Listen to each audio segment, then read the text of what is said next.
Halo pemirsa, di kejauhan kita tampak Gunung Selawah yang kebiruan. Ya, kita ada di Stadion Kebanggaan Persiraja Banda Aceh Stadion HJ di Murtala. Ini kondisi terkini 11 Agustus tahun 2024. Stadion Lampinung nama lainnya. Hampir semua tim besar Indonesia sudah merasakan keangkeran Stadion Lawas ini. Sekarang stadion ini akan menjelma bak stadion kelas Eropa.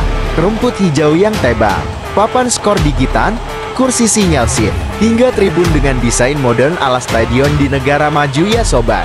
Semoga stadion yang akan digunakan untuk pertandingan sepak bola PON tahun 2024 Aceh bulan depan ini bisa segera rampung ya kita doakan.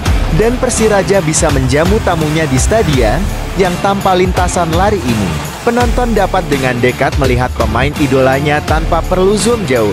Sampai jumpa di stadion di Murtala Lampinung SOBT. Salang dari Aceh.